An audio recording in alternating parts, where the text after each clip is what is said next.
So I used a combination of Naples Yellow Deep, this Naples Yellow Deep, and titanium white, and to tone it down just a little bit because this is technically the middle ground of my painting. This is the foreground, down below, sorry, it's the foreground, and this is the middle ground. I grayed it down a little bit, which means I added a little bit of blue and a little bit of pink just to tone it down a little bit.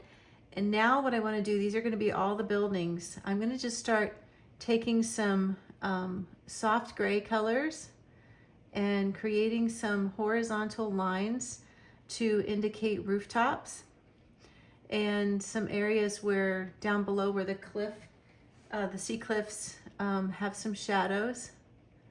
So part of the cliffs are in the sun and part of them are in the shadow. So I wanted to do this where I do the whole big shape in this Naples yellow, this sort of grayed down Naples yellow color, and then start to break up this big shape into smaller and smaller shapes, and then eventually add details like windows and roof lines and things like that. So that is my process for creating the look of a lot of buildings up on the hillside, and just going to keep going with that.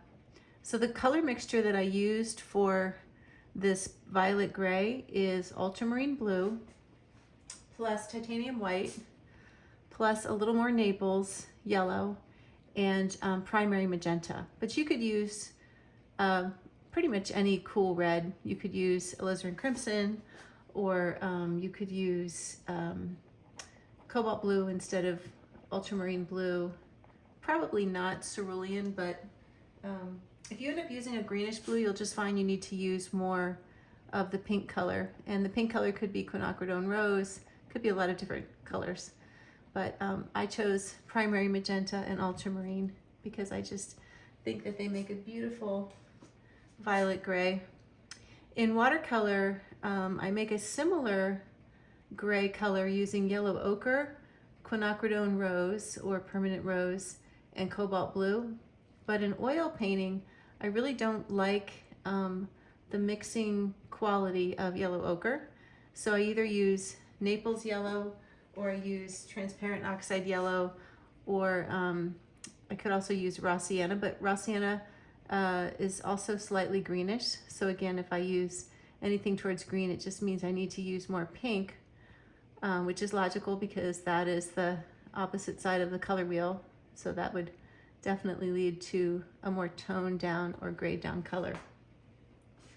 So after I finish putting in this gray color, I'm then going to go back and I'm going to mix a lighter color that's going to be basically like a tinted white. So some of the buildings are yellowish, some are orangish, some are pinkish, and some are whitish. So I need to have all those different color mixtures to create the variety that is in the buildings in this hillside. So here's the pink mixture that I mixed, and this is primary magenta, and it's mixed with a little bit of this violet color that I already had mixed up, and then I added some white to it.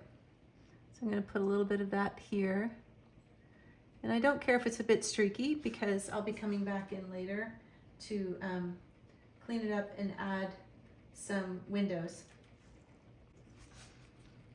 So here's an orange toned color. Actually, I shouldn't say orange. I would call this more of a salmon color. And I used a little bit of cadmium red light and titanium white.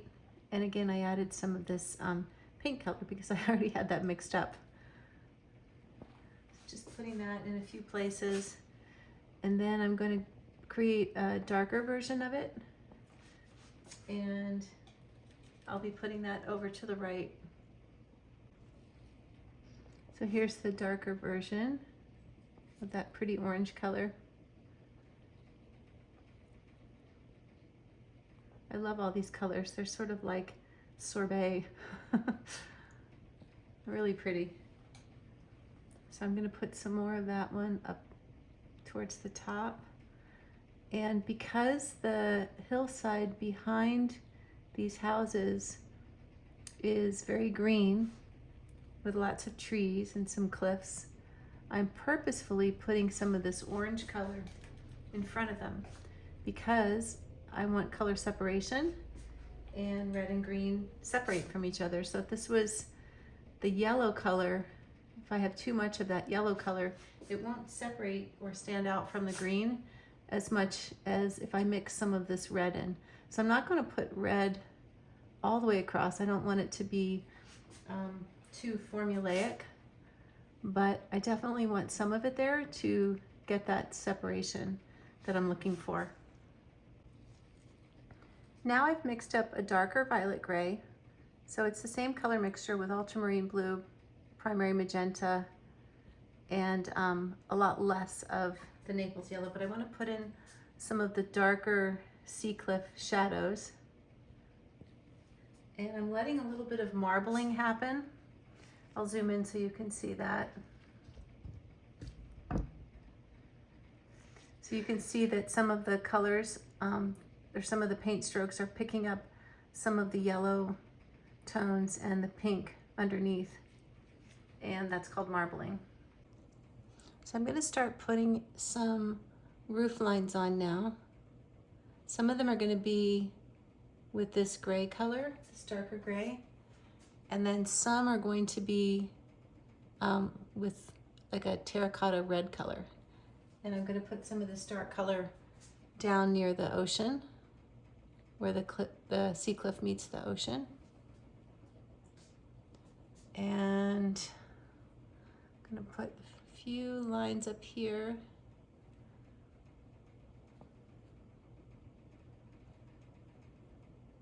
So some of the paint on this painting is dry, so I have to smooth over it a little bit more than I normally would. This green paint is dry and the yellow paint is still wet.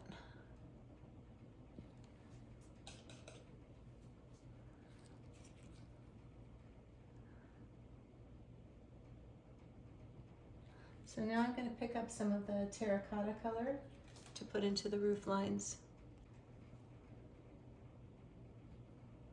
So to make a terracotta color, you can mix cadmium red light or permanent red medium. Either one works.